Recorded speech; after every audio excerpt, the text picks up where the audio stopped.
love my HBCU. And boy, I love it, love it. I love it, love it. I love my HBCU. And man, I hope my team they won one. I hope my team they won one. Yeah, man. I hope my team they won one. I hope my team they won one. I tune into the HBCU Sports Lab to see if my team won or lost. If they lost, I'm quiet as a mouse. But if they won, keep tab. I'ma do the dab, yeah. Dr. Cavil, he know what he be talking about. Mike and Charles, they know what they be talking about. They compress the analytic data with the hip hop. If you know them like I know them, they gon' tell you if your team, if they won or lost, and who the ball. So listen to Professor, yes sir, and pay attention, cause he gon' teach a lesson. This is Dr. Cavil with Inside the HBCU Sports Lab with Mike Washington and Charles Bishop. Mike Washington is still on assignment, and he won't even answer his phone call. With that being said, we're going to keep moving forward. We'll make sure that he is A-OK. We also have Charles Bishop. He's running a little behind schedule. He said something about the Houston traffic. But with that being said, we're still going to bring you a show. We do have a producer, and we have none other than Bryan Fulford. So he's going to come in and provide us some updates and great HBCU talk. You're used to seeing Bryan on Sunday evenings. He's doing a little overtime work, so I got to make sure that I save up my coins so I can send him his way to say a nice thank you. Make sure he can enjoy his weekend the right way as he watches some baseball, whether that is in person or watching it online like some of us enjoy to do. This week, baseball is here in Texas, in town, both Prairie View and, if you would, Texas Southern have games. So we'll talk about that a little bit later in the show. So we'll get out there and see some live action. With that being said, welcome to episode 656 of Inside the HBCU Sports Lab radio show and podcast, the show that's covering the sporting HBCU dash for all things HBCU sports for institutions large, small, from the NAIA to the NCAA. We share insights and information on the HBCU sports culture, HBCU athletic aesthetics to facilitate the story of HBCU athletic programs and the business of HBCU sports. I'm your host, Dr. Kenyatta Cavil, along with my co-host, Bryan Fulford. We're filming from our home studios and sending a signal live to KCOH 1230 AM studios with the Texas Radio Hall of Famer, multi-Hall of Famer in a beautiful home at Texas Southern University from Houston, Texas. With that being said, let me bring in Bryan Fulford. Bryan, how are you doing today?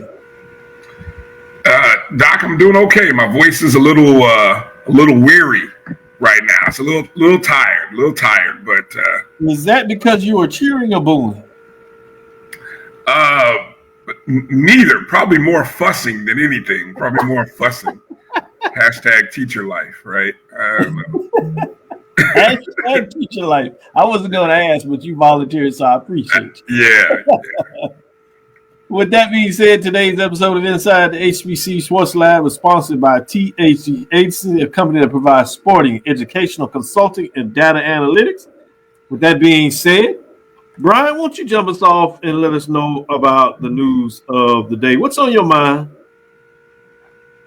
I'm gonna start in with the softball titles. I'm not sure that you guys got. I don't know whether you got into this on Tuesday or not. I'm still catching up on podcasts and shows and everything. But I think we officially know in the SWAC that Prairie View has claimed the SWAC West title with a 21-3 conference record under the direction of head coach Vernon Bland. They claim the West Division I seed in the upcoming SWAC softball tournament, which will be May 6th through the 9th at the Gulfport Sportsplex in Gulfport, Mississippi. And if I'm not mistaken, Doc, this is not unfamiliar territory for Prairie View softball, if I'm not mistaken, right? I believe, I don't know how many years in a row that they have won the West, but I believe this is at least the second consecutive year, is it not? Yeah, that is correct. They have regularly been at the top of the conference for the divisions and usually make pretty pretty deep runs in the tournament. And then a couple of years ago, they were able to take on the championship. Behind them is Texas Southern, but everybody else has kind of struggled to make hay in terms of their third or fourth seed. Alcorn broke through last year, made it deep into the tournament, really into the championship game, where they just couldn't quite do enough to get it done. Right. And then over on the east side, my beloved Florida A&M University Rattlers, under first-year head coach Brittany Beal, who we had the pleasure of talking to last night on the O&G Strike Zone, which airs every Wednesday night right here on the network.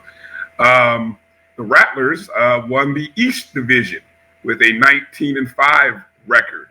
And so this is the second year that FAMU, of course, we're only 4 years into the SWAC, but second year in a row that we won the East.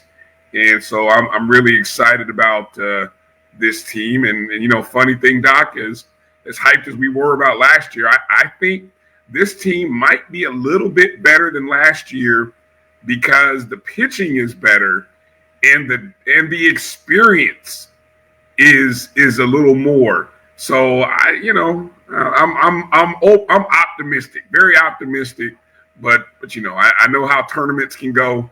And so I got good feelings, and I'm gonna just kind of keep them in my pocket. Good stuff. Good stuff. I'm in the second segment. I want to take a deeper dive. I wanted us to get into discussion about the Eastern and Western Division. You know, we can't do that any longer for the West. We can kind of talk about what took place, and I think it's become a little obvious in baseball that it lived up to many people's intuition and conjecture at the time, thinking that the East was stronger than the West. Sometimes they kind of played out in the tournament to one degree or another, but with one division thus far, as we are in the second half of the season, this week's standings has the top three teams out of what was the Eastern Division at the top of the conference. So fascinated that where you do have a couple of teams right behind them, though, out of the West. It'll be interesting to see when everything concludes, what does that look like? But we can still have fun with softball, debating back and forth the East-West Division. I want to get a little bit of your thoughts there, so I'm glad you gave us that update in terms of the East and Western Division.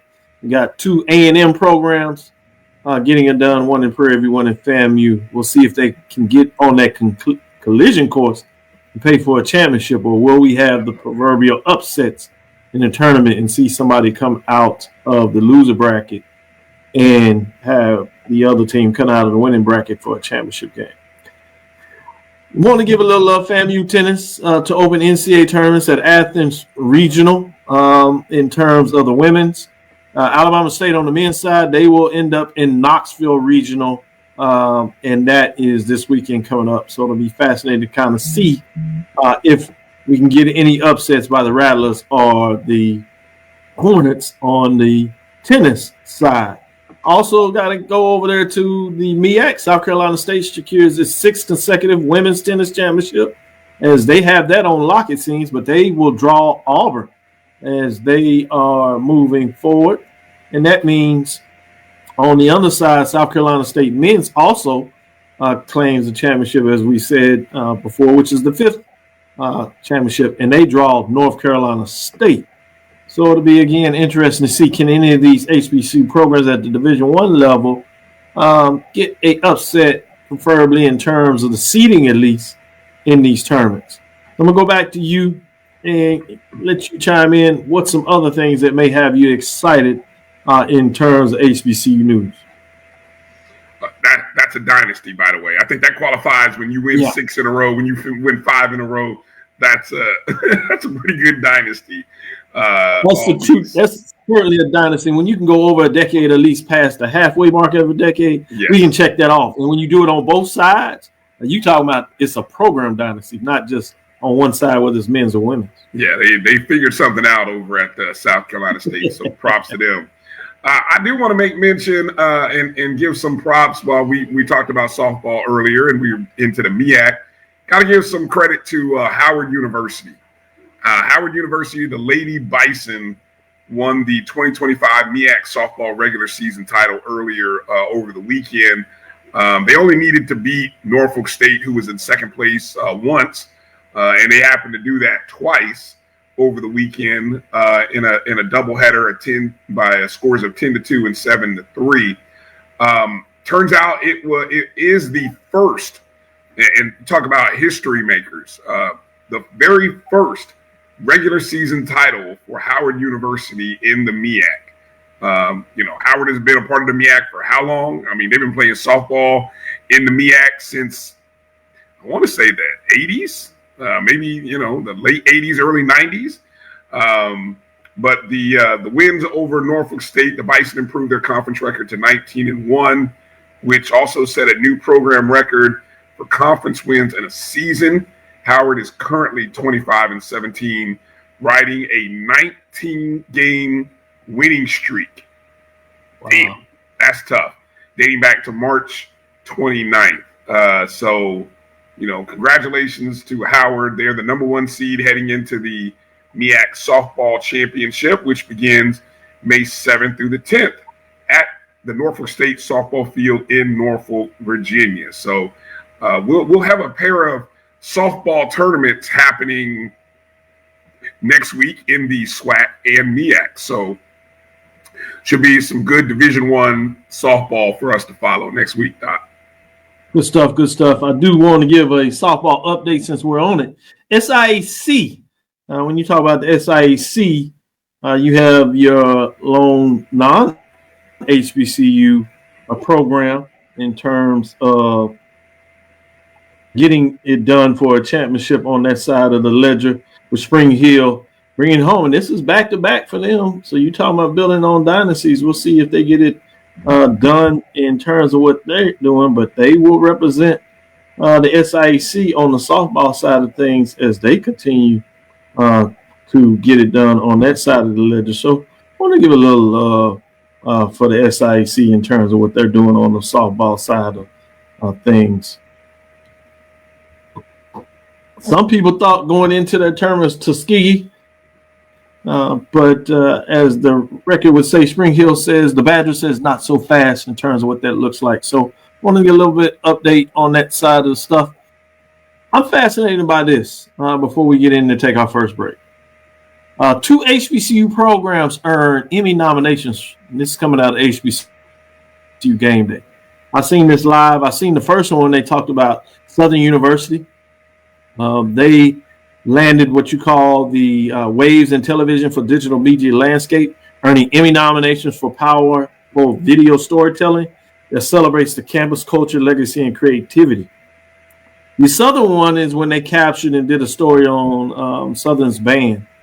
The Alabama A&M one was these little video shorts, and they were hilarious. I saw them. I never would have thought about the fact that you could get an Emmy in this, but I thought they were hilarious. I don't know if you've caught any of these over the period of time. Well, there was one video that really caught a lot of people's attention and went viral, obviously, where the father comes in and talks to the son. The son is on his bed, and you have the Alabama State, Alabama A&M thing. Dad comes in there with his Alabama A&M shirt on when he looks at his son, and his son has the Alabama State shirt on, the Hornets shirt on. His son, I want you to meet my new son. And the other son just kind of looks up. You can tell he's like, I got no brother. What are you talking about? I've got to see.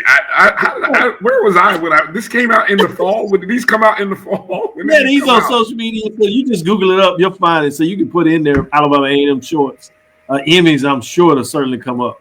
And so then you look, they pan to the son. He's a little shorter, right? And they pan to him. He has his Alabama A&M shirt on, cap on, whatever. And he does this little nod. And you're like, oh, this is funny. It will have you cracking up, and you can't help it. But shout out to them. Both of them doing great work and getting recognitions that they should. We always talk about HBCU programs utilizing the story, and these were both done by students on campus. So they're very talented, and they showed out and took advantage of it. With that being said, let's take our first time out. We'll come back on the other side. And as I said, we'll get into a little more talk, give you some updates. The HBCU baseball tournament is going on. The SIAC tournament is going on. So we'll give you some updates there and get some talk see what Bryan thinks a little bit about the SWAC softball tournament coming up in terms of the East and West Division, and maybe a nod even to the MEAC to see if he has any predictions on that side as well. We should have Charles Bishop coming in on the other side also. With that, we'll look at our first break. Be right back. Planning an event? From weddings to corporate functions, CMJ Events LLC brings over 15 years of experience to make your vision a reality. Based in Metro Atlanta and serving statewide, even internationally, we provide versatile event planning and authentic catering cuisines tailored to your needs. Whether it's pre-game meals for student athletes, fundraisers, weddings, corporate functions, CMJ Events LLC is your one-stop solution for exceptional service and unforgettable food. Our diverse culinary heritage means we cater to all cultural tastes, dietary needs, and food restrictions, making every meal uniquely yours. Let's make your next event unforgettable. Visit us on all social media at CMJ Events LLC or email us at cmjeventsllc@gmail.com. Also give us a call at 404-664-3882 so that we can start planning now. This is the Dean of the College of HBCU Sports, Kenyatta Cavil of Dr. Cavil's Inside the HBCU Sports Lab with Mike Washington and Charles Bishop. Come mix it up in the lab where the course lecture is in session every Tuesday from 6 o'clock p.m. Central Standard Time on Facebook Live, YouTube Spreaker, or the BCSN app, as we discuss all things about the HBCU sports culture, including exploring the week that was in the sporting HBCU diaspora, as well as the upcoming week of HBCU sports. With me, the Dean, the College of HBCU Sports, on Dr. Cavil's Inside the HBCU Sports Lab with Mike Washington and Charles Bishop. Course lecture dismissed. You're looking for the latest information on Southern University sports, the Southwestern Athletic Conference, and HBCU athletics. There's only one place to go. Tune in to the Carlos Brown Show, exclusively on the Black College Sports Network. Thank you guys for what you do for HBCU athletics. This is a fantastic avenue for all of us. This is our ESPN, so we love what you guys do. Bryan, AD, Roy, all you guys at BCSN. We really appreciate what it is that you guys do for us.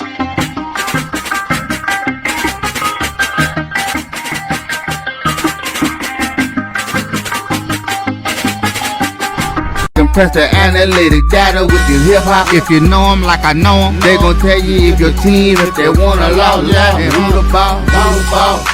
So listen to Professor, yes sir, and pay attention, cause he gon' teach a lesson. This is Dr. Ville inside the HBCU Sports Lab with Mike Washington and Charles Bishop. Mike Washington is out on assignment, so we have none other than Bryan Fulford.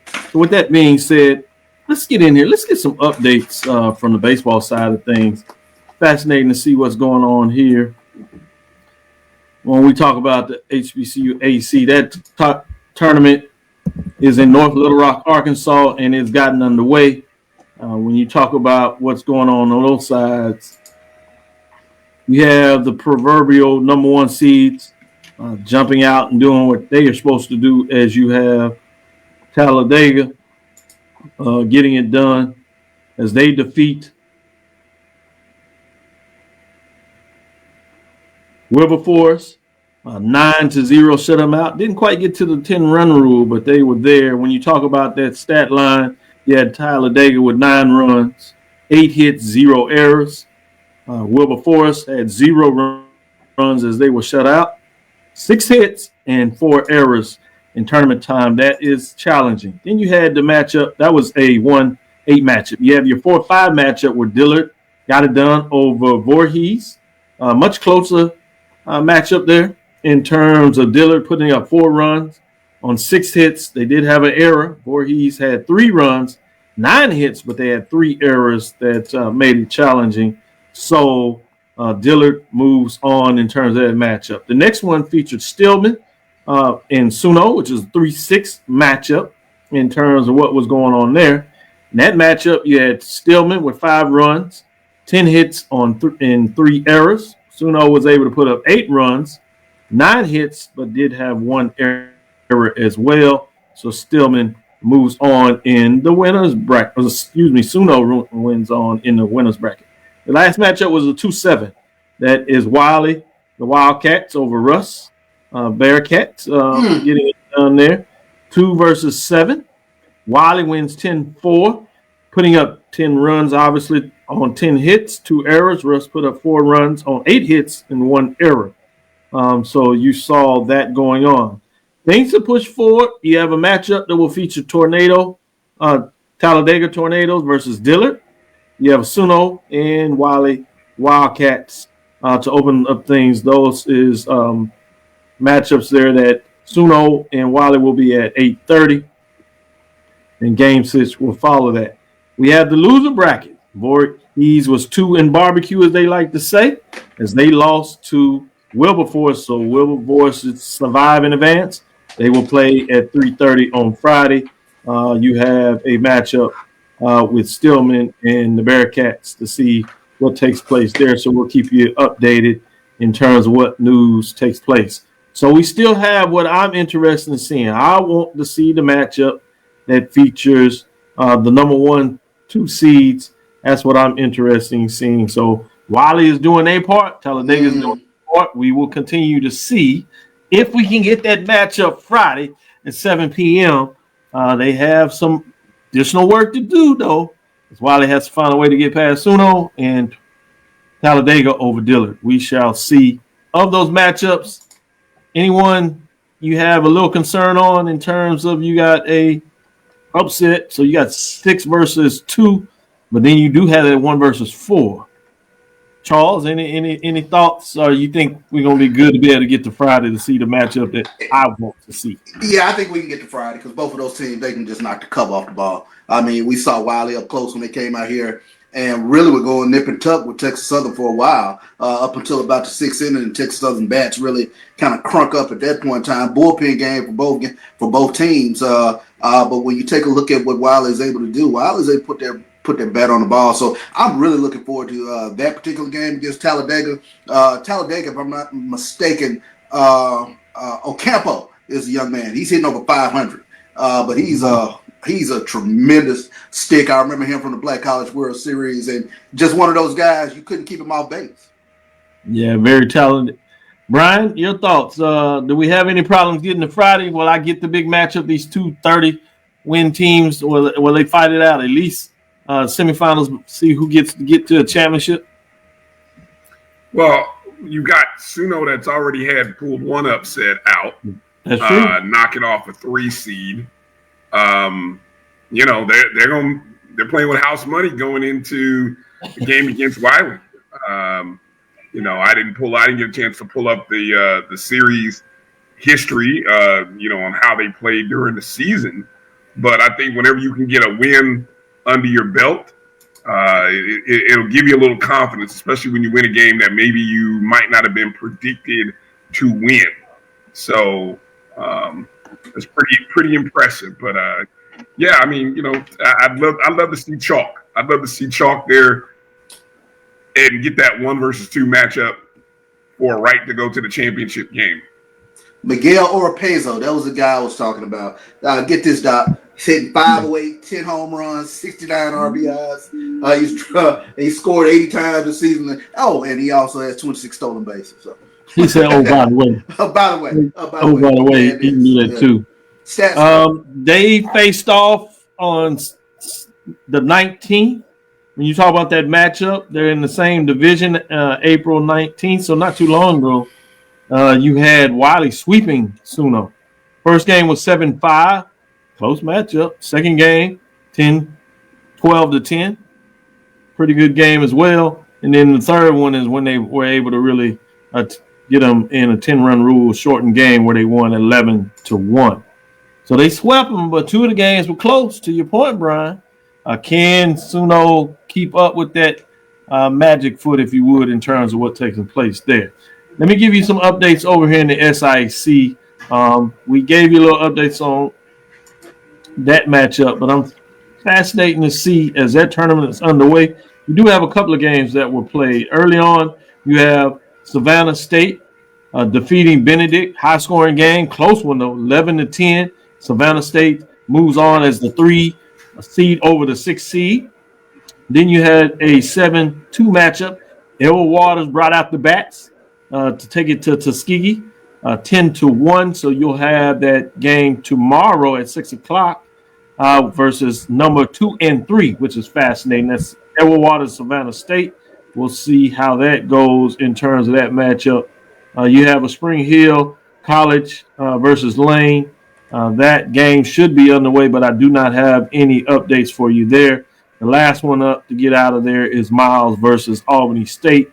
That's a 4-5 matchup, while the Spring Hill College versus Lane is 1-8. So halfway in that early tournament phase as things kick off there. In the loser bracket, that means you will have an elimination game between 6 and 7, Benedict and Tuskegee.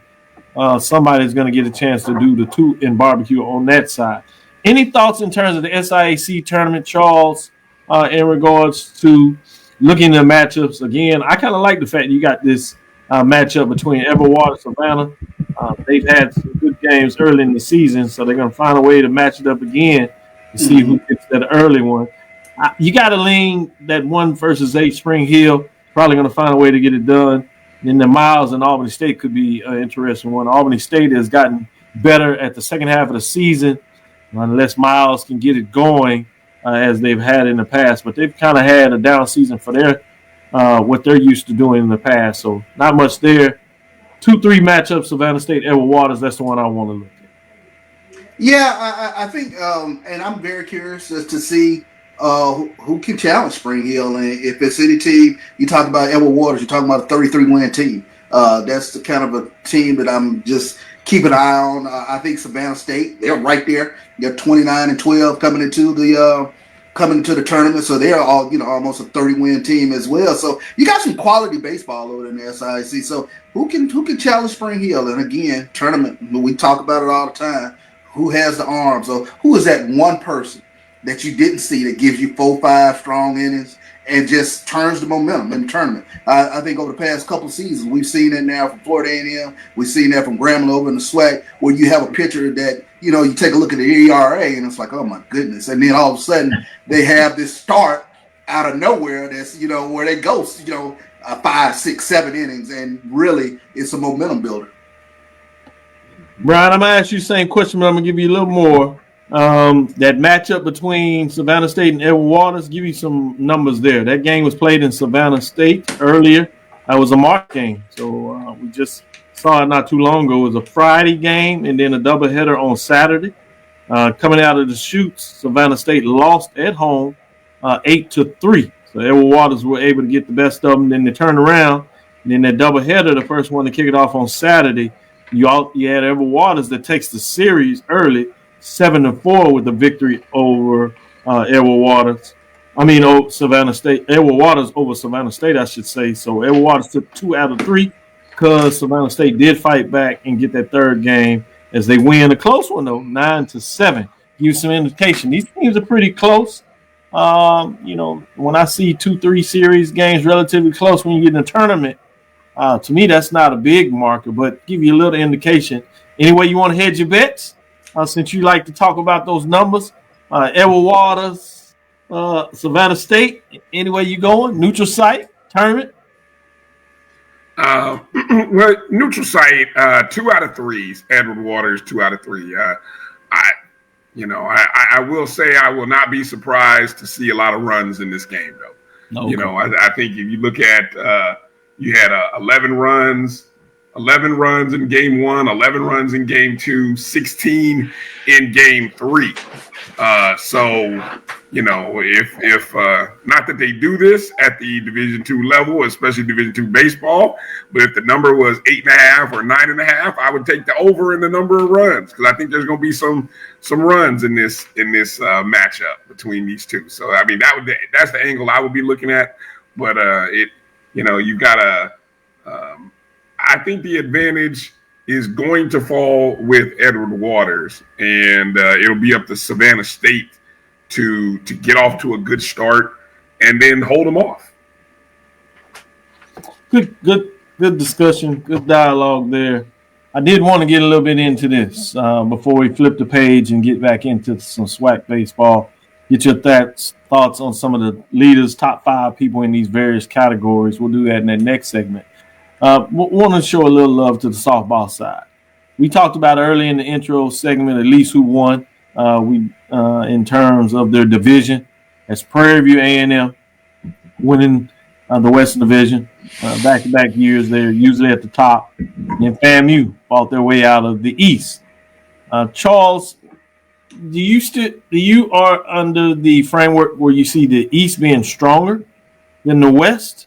And I'm talking about top to bottom. There not be a lot there. Yeah. Certainly, then the second part of that, is it any difference really at the top of the division, even if one side may be stronger than the other? Yeah, no difference to me at the top. When you talk about the top 1, 2, 3 teams, there you can get some some fireworks in terms of what might happen in the tournament. But I think, that's a hard one to say overall. The East is stronger. When looking at some of the teams over there, I think, obviously FAMU, Jackson State's had a little bit of success in terms of what they've been able to get done. So I would probably lean slightly to the East. I get it. Bryan, same question for you. I think you've been one of those people that have picked on the West Division, so I want to see if you're standing strong on that or you going in a different direction. I'm not picking on anybody. I'm just looking at the data, and the data says you usually have one team. That's a smart way to do it, at least to make people back off of it. That you have one team that dominates everybody else. I mean, look at the difference in first to second. It's about an 8-game difference. 8-game. When you win a division by 8 games, that is called a blowout. That is a curb stomping, a mollywop, whatever little catch adjective you want to use. But look over in the East. You've got a 4-game difference between first and 2 teams, second and third. 2 teams tied for second that were 4 games back. And then you have the 4th place team, which is 5 games back. So your entire top 4 teams in the East are within 1 series, maybe 2 series of being, right there with the first place team. And you've got a distance of a mile between first and second and third and fourth in the West. It's time for the SWAC, to balance it out. First off, the fact that you only played 24 games. Okay, let's start there. In the Eastern Division, you don't even play each other, or West, you don't even play everybody twice. So you have an unbalanced divisional schedule. Okay, bad, strike one. But nowadays, where we walk into this tournament and we're supposed to, the East-West, if the East teams win, you get second semifinal matchups featuring, not all the East teams will win because probably somebody will have to go through Prairie View, right? But you're going to get a matchup somewhere along the line in the semifinals between 2 East teams. Where's the fun in that? We beat each other up all during the regular season, probably twice, and now we got to go do it again. Come on. It's time for the SWAC to open up the doors. First off, allow for some equity here. Just like, inclusion, equity, just like we do in baseball. You get to play 10 opponents. Let's get 10 opponents in softball. And then we go to the United States. That's a dirty word right now. I was about to say, you trying to DEI out some softball? These folks, man, tell them what kind of charges, you're going to disappear. You don't want to mess around keep playing with these folks. Prison somewhere. Yeah. You won't even be in prison in the U.S. Here's the thing. Here's the exciting part. We can use baseball. This is the great thing about what baseball has showed us in the SWAC. We can actually have some intelligent conversations about who will get players and the awards and things like that. I can wear my orange and green cap and shout all day for FAMU, and somebody can shout all day for Prairie View. We have no idea who really is the best hitter, pitcher, because the stats are skewed per your division. But I think when you get a chance to play 90% of your conference, right, then I will have no complaints or issues with anybody who gets an award in the SWAC. You won't hear me talking about, oh, you guys aren't looking at the stats correctly, blah, blah, blah. Nope, I can't argue it, because guess what? Everybody is playing 10 opponents, and everybody's playing, so it's going to be about as equitable as it can be. We don't have that in softball. Shame that we don't. And but again, I know that the schedule is shorter, right? That part I do understand, that the softball tournament is happening literally 2 to 3 weeks before the softball. So unless there be some major changes to when the conference season starts, we are in the situation we are. But I still would rather A, move away from divisions, and B, at least give the teams an opportunity to play maybe 9 opponents, out of the 11. Then you're gonna get people mad because now you talk about the fact they're taking away the non-conference games, so you're gonna get beat up on one side. I do like what you're saying, actually, but I just wanted to put that out there. But some teams in the non-conference, some teams are stacking games against Division IIs and NAIAs, and so I mean, look, even the non-conference isn't really legit. So I can go look at overall records and say, is your overall record really as good as it is? Nope, because you're playing NAIAs and D2s, and I get it, but whatever. Most of the teams that are stacking themselves against Division II and NIA programs, they're not at the top of the conference, so that's a whole nother. Okay, well, then this year it doesn't apply. Right, that's a whole nother discussion. Well, I was talking about more of the fact that you do have the softball teams playing in like these tournaments. The one particular is a big one in Georgia, where they get to play some MEAC competition. And which the SWAC owned, by the way. But that doesn't seem to matter to some people's polls, because they still have a team from the MEAC ranked in first when they lost to practically everybody in the SWAC, and the SWAC beat up the entire MEAC.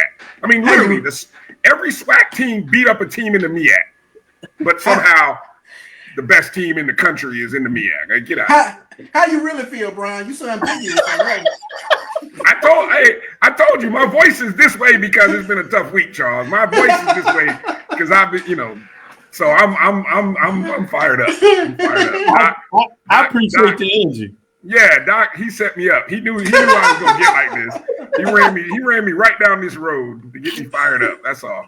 Hey man, don't blame that on me. That's silly. You need to go see the movie. But I came in peace today, and Doc wants me to choose violence. We got the movie out there, sinners. All of us sinners in some parts. So with that, we'll take our second break. We'll come back on the other side. We'll get back into some baseball talk. This time we'll look at the SWAC and see if we can get Bryan fired up on this.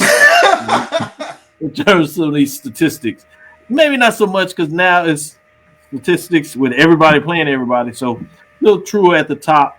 That being said, stick with us. We'll be right back after this break. Since 2002, Empowerment Resources, Inc., a nonprofit organization, has empowered more than 1,500 youth and adults in Duval and surrounding counties through its programs Journey into Womanhood, Girls Mentoring, Life Skills for Teens, and Parenting Education Coaching. To get involved with programs, volunteer, or donate, visit www.empowermentresourcesinc.org. Follow us on social media, facebook.com/empowerment.resources and Instagram.com/empowermentJAX.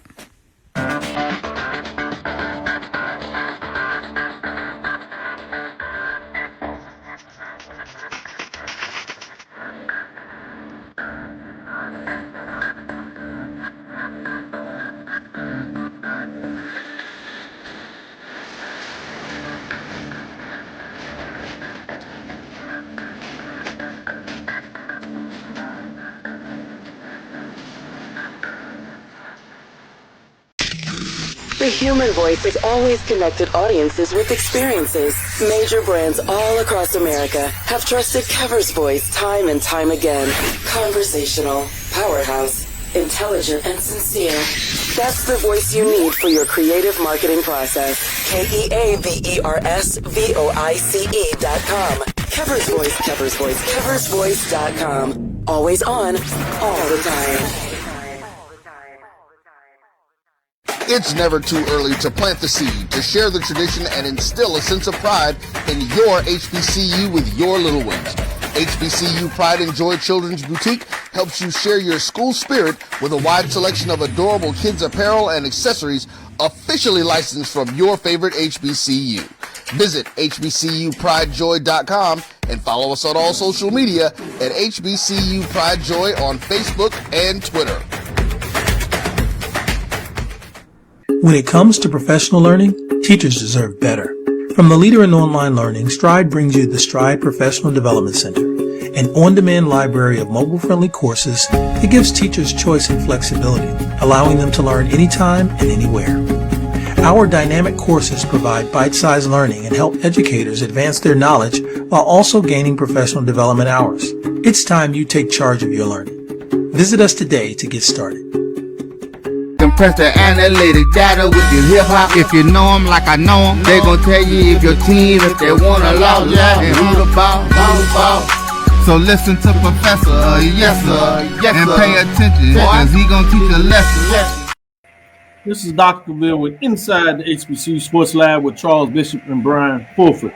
With that being said, I'm going to jump right back into it. I'm going to give you SWAC Baseball Players of the Week, and then we'll get into the top 5 competitive stats and see where you all want to go with that. Starting off with, we have co-hitters of the week.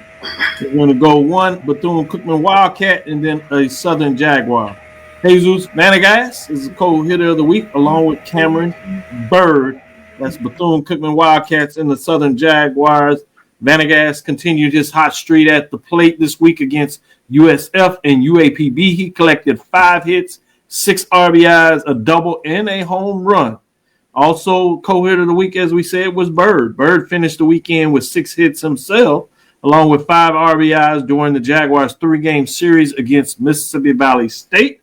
I'm going to hold up on the pitcher until we get into some of those stats, but I will get in terms of the newcomer of the week, Evan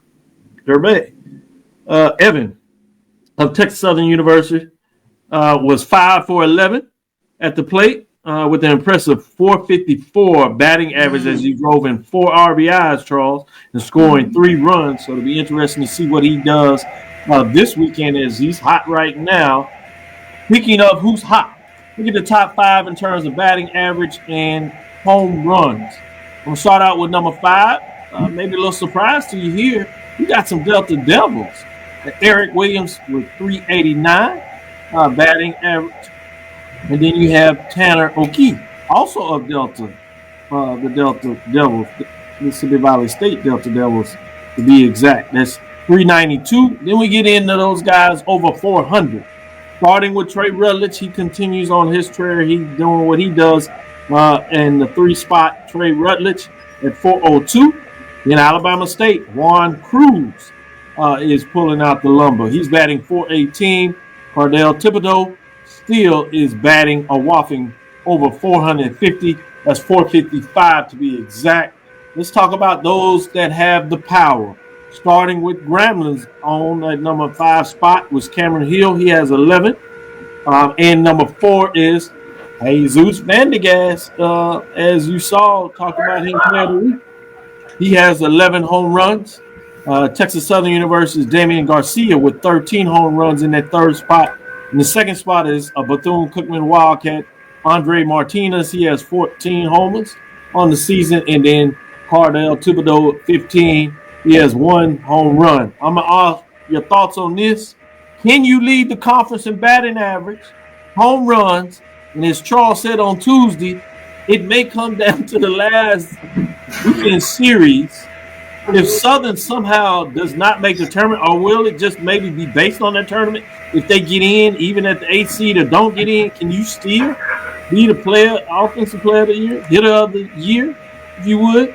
If you're leading in batting average, home run, especially now, to your point, Brian, that everybody played everybody, so he did it against everybody, although maybe it wasn't enough to help his team, in this case, maybe even make the tournament. I know it's early for that, and I want to get your little thoughts on some of these stats and where you are in terms of the leader of the pack in terms of offensive player of the year or hitter of the year, if you would. Starting with you, Brian. Well, I think yes, most certainly you can be the offensive player of the year, especially as you said. Now that everybody plays relatively 90% of the conference, and B, baseball has always been a sport about numbers and statistics. Sure. Now, if you were to look at Thibodeau versus maybe somebody else, and then go to a stat like runners or batting with runners in scoring position, and using and even RBIs, I would rather look at a runners batting average with runners in scoring position versus RBIs. But using those stats is maybe a alternate stat, as saying, okay, if I were looking at let's just say Thibodeau versus maybe a young man, Andre Martinez, who's second in the conference in home runs. I don't know what Martinez's batting average is. Obviously, it's not in the top 5, but maybe it's top 10. That might sway me. That might make me think differently about giving Thibodeau the award. But I think you can certainly give Thibodeau the front runner. Like I would put him at 2-1 right now. Put him at 2-1 to win it right now because he's going to continue to hit. He's going to get looks, and baseball is just a game about numbers. And I think individuality sometimes is a good thing when you're rating somebody, and especially if Southern gets in as the 8th seed. If Southern does happen to get in as an 8th seed, like I don't know where they're at I haven't looked at the standings just yet. Is that it on the shot up above? Yeah. So Southern is sitting 1, 2, 3, 4, 5, 6. Yeah, they're sitting right at the 8th seed right now. So he's the favorite. I think Thibodeau should be the favorite. Good stuff. In terms of your point, Andre Martinez is exactly at the 10th spot, hitting 376. So he hits that threshold that you say is important. So good point. When you talk about conference stats only, he's at number 10. Charles, I would put him at 3-1. I would put him at 3-1 then. I would say he's right there behind him, right about 3-1. Nice. Good stuff. Charles? Oh, absolutely. I mean, how many years did we take a look at Barry Bonds being one of the best hitters in the league, and he's playing for the Pirates? He wasn't going nowhere. So, I mean, yeah, we absolutely got to give him his credit. I mean, he can only do so much. He's doing everything he can at the plate, but we can't penalize him for his pitcher staff being what they are. Giving up runs consistently. So, absolutely, yes. Mm-hmm. I like that. Very, very good point. Well, let's take one more. I'm going to do stolen bases. Just want to get your hot take on that. We'll take a break. We'll come back on the other side, and we'll go more offensively in terms of pitches, looking at strikeouts, ERAs, and wins. But before we do that, taking our last break, look at stolen bases. SWAC love doing it. When you look back and you look at the Negro Leagues, stolen bases has always been a part of the game in terms of the SWAC for sure.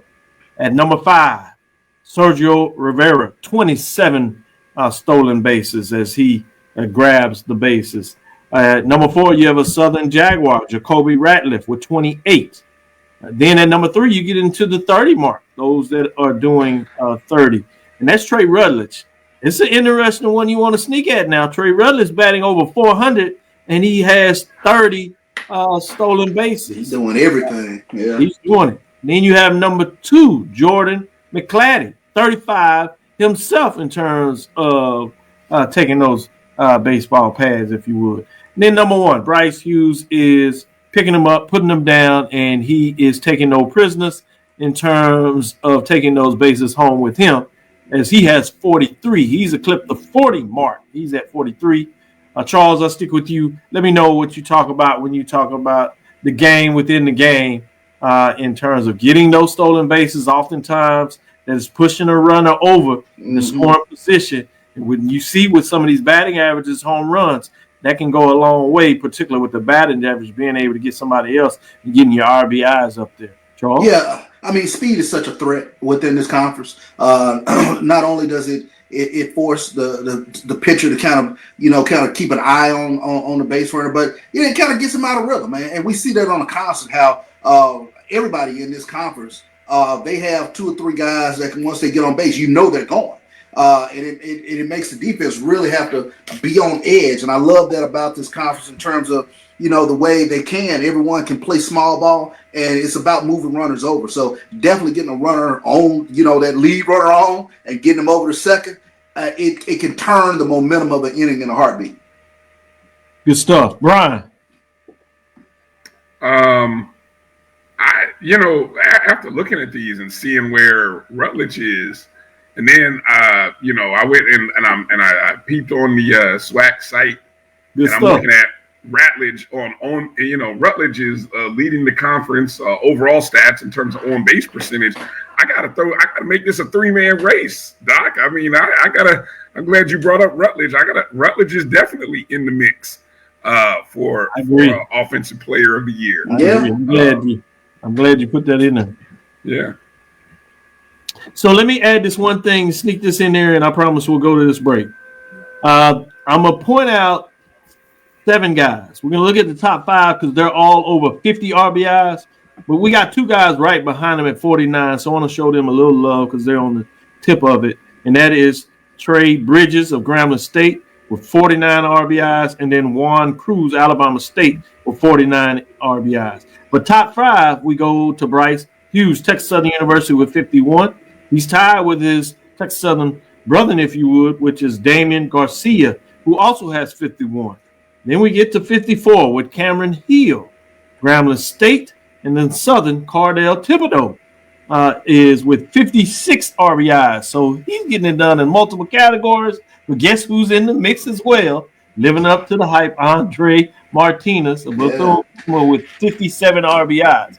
So you're right. When you talk about this, you do talk about a 3-team race, particularly 2 that you got to really look at when you talk about Andre Martinez and Cardell Thibodeau. Boy, it is going to be close. If they can keep up this pace and stick with each other, man, maybe the edge will go to the team, particularly if Bethune-Cookman finds a way to stay at the top of the race. But if Cardell can add up a couple of things and maybe stretch things out, maybe he can make that move and close fast. It's going to be interesting in terms of going down the stretch. I need to see where Thibodeau bats in the lineup because I know Bryce Hughes batting in that number 2 spot. I mean, for him to have 51 RBIs at the number 2 spot, that's the table setter. That's kind of interesting to see him up that high.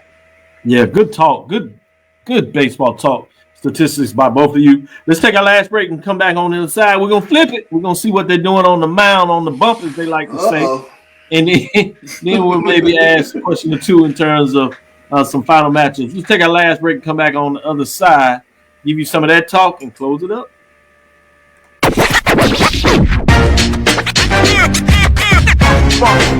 It's like a loop machine.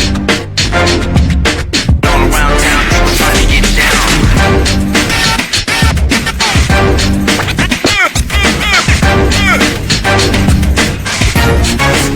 It's like a loop machine.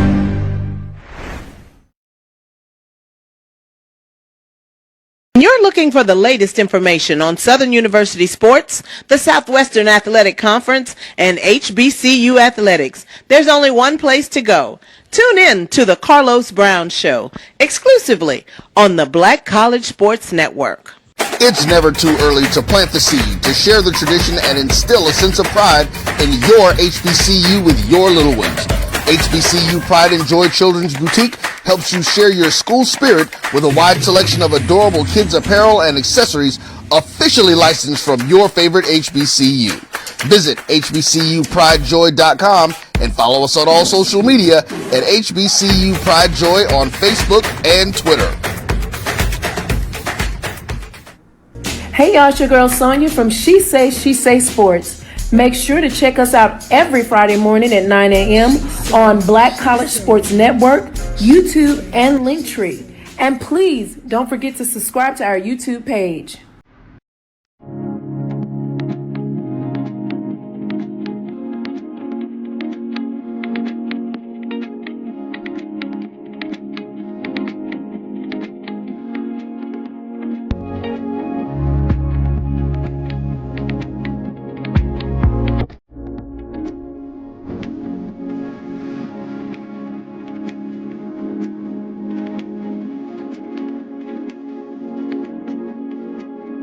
press the analytic data with the hip hop. If you know 'em like I know 'em, they gon' tell you if your team, if they wanna lose, and who the ball. So listen to Professor, yes sir, and pay attention, cause he gon' teach a lesson. This is Dr. Ville inside HBCU Sports Lab. Let's stick with some of these stats, and let me jump right into this and give you the wins. We'll look at ERA and strikeouts. Starting with the wins, though, at the 5 spot, you got Gary Workman with 6 wins on the season. Jackson State, Eric Gonzalez with 6 wins on the season as well. In the 3rd spot, you have Nick Luckett for Southern. The Jaguars there with 7 wins. Top 2 spots go through some Wildcats. That's Bethune-Cookman Wildcats, if you didn't know. Tanner Bacabello with 7 is tied with a teammate, Edward Sanchez, who also has 7. So sticking with you, Bryan, in terms of these wins, get your thoughts, but I'm going to give you some ERA first. Jafet Martinez of Alabama State has an ERA of 4.18. Sanchez gets below that 4 number, if you would. Edwin Sanchez of the Bethune-Cookman Wildcats at 3.19.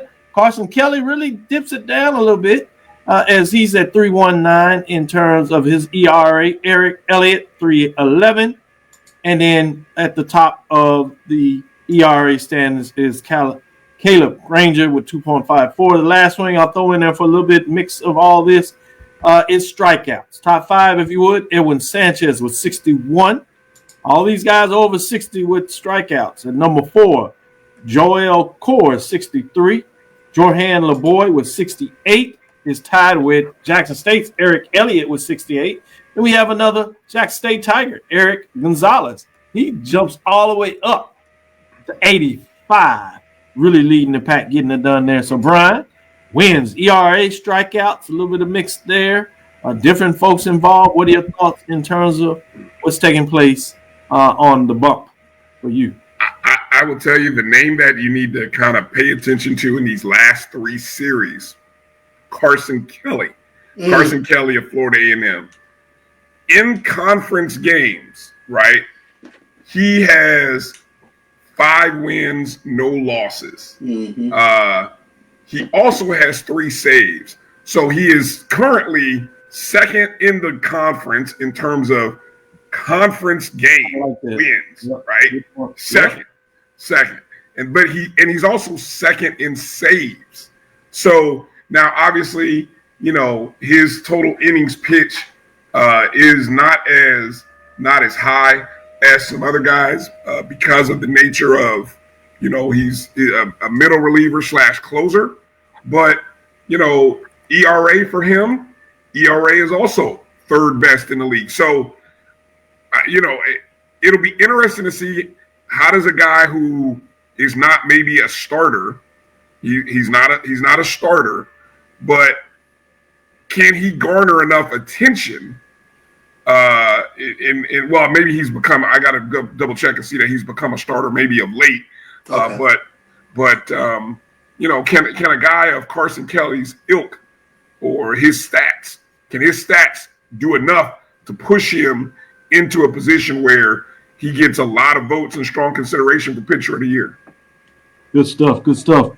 Charles, what say ye? In terms of the stat that sticks out for me? Yep. Well, obviously, I think when you take a look at earned run average, I mean, just from the standpoint, there are 57 guys in this conference batting above 300. So to really hold hitters down, that really jumps out for me. So it's the earned run average, but I always pay attention to opposing a batting average. You know what in terms of how teams are hitting against them, and that's a stat that jumps out for me. You take a look at Carson Kelly. Teams are batting only 247 against him. Eric Elliott 221. You know those are things that really jump out. Bethune-Cookman with their staff. I mean, they got multiple guys. Edwin Sanchez, Joel Core.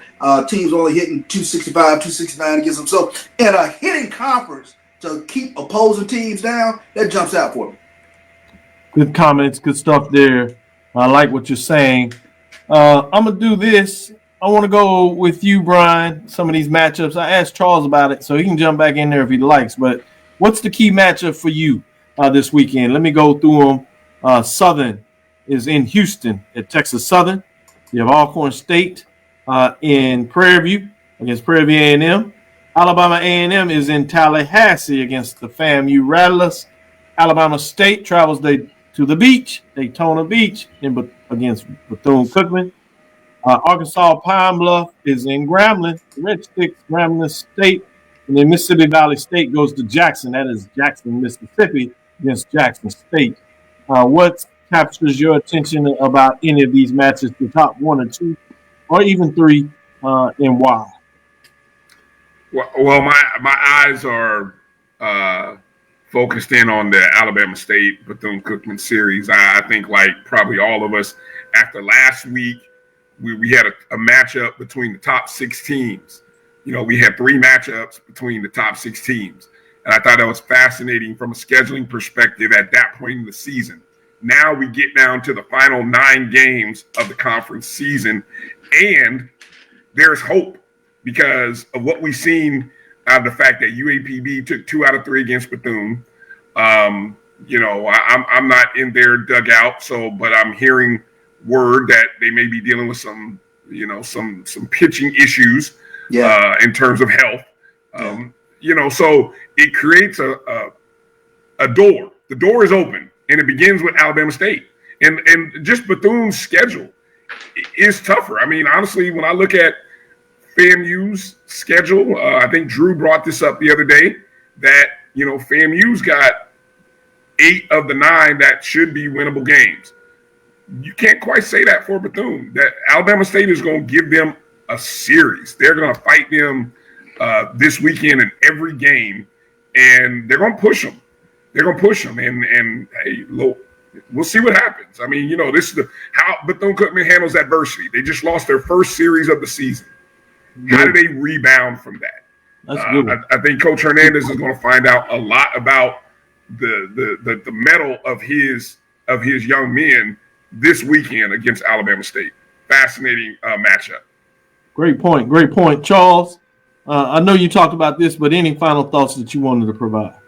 Yeah, I mean, I think obviously, Alabama State, Bethune-Cookman, and Grambling and Pine Bluff, those are the marquee series this weekend. But when you take a look at the standings and you talk about Jackson State, Southern, Prairie View, 6, 7, 8, as we go down the stretch here, none of these teams can really afford to give up series, to give up games. And I think when you take a look at least this weekend, you got to give the edge to Prairie View in terms of playing Alcorn at home. You would think that they not just should win the series, but they should sweep the series. You can't say the same with Southern and Texas Southern in terms of taking a look at what Southern is. So they're kind of in a precarious situation. I would give the edge to Jackson State playing Mississippi Valley over the weekend in terms of not just the series win, but going for the sweep. Impressive win yesterday, Jackson State over University of New Orleans. But this is one of those weekends where Southern, they can't cede ground to Jackson State and Prairie View. Good points. To your point, you have Arkansas Pine Bluff sitting at 11-7, essentially in that 6th spot right now. Jackson State at 11-10, Southern at 10-11, Prairie View at 7-11, and Mississippi Valley at 6-15. What you got to stick out with is that Arkansas Pine Bluff and Prairie View series was canceled due to weather. So you have a little oddity in the ball games there. I was going to jump out here and say, hey, it's early, first inning. Dillard was up on Talladega 1-0, but then bottom. And as I looked at it, I looked up and Talladega had a runner on first and second. Well, guess what? They have runners on first and third now, but that's after they pull in 2 runs. So they lead in bottom of the first. 2-1. Early. I was like, okay, maybe the not. bottom fell out for Dillard, is what you're saying. Exactly. Already. Yeah. It's just keep an eye on the weather this weekend in Houston. I know we got a storm coming through tomorrow, 80% chance tomorrow. So they've moved up the Texas Southern game, I believe, to 12. So, let's see what the weather does and how it will stress the pitching staff over the weekend. Yeah, it's smart to try to get at least that one in early and see if you can push the other ones back after rain. So we'll be interested to see, can they get in some games on Saturday, will they have to push them to Sunday and maybe do the double header format. So thanks for sharing that. Good points being made there. And what's fascinating when you think about that, Prairie View's a little further out, but some of that weather may travel that way. They can't afford not to get more games in, so be interested to see how that goes. Well, last update, it is 3-1 in that contest, and now Talladega, the Tornadoes have runners on second and third. It's still the bottom of the first. With that being said, thank you for listening to Inside the HBCU Sports Lab. Make sure you share your podcast with your friends and colleagues. I am Dr. Kenyatta, Cavil, the Dean of HBCU Sports, coming from inside the lab. Pull that back up. G-Boom made a comment about the Prairie View Southern. Move to Sunday and Monday. Thank you. Oh, wow. Okay. In there. Sunday and Monday, to the points that you were just talking about, Charles.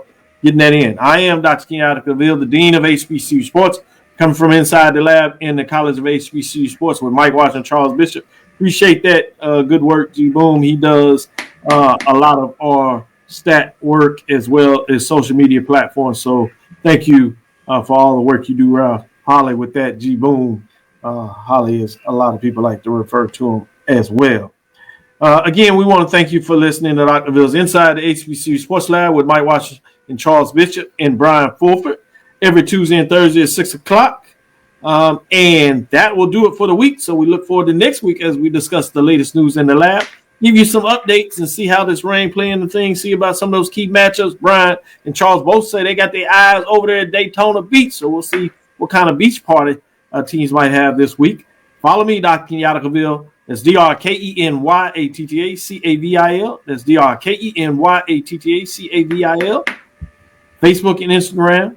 Inside the HBCU Sports Lab and on Facebook and YouTube. Dream big. Continue to move forward. We will talk with you soon. I was going to give the Capitals a little love and talk about the Kappa Beach Party, but that's the one in Galveston that no longer exists. We're talking about a different one over there. Maybe we'll give some love with the Black Bikers Weekend. Is that what it is? Anyway, That being said, we'll talk with you soon. Charles? Of course. Bryan? Lecture. Dismiss.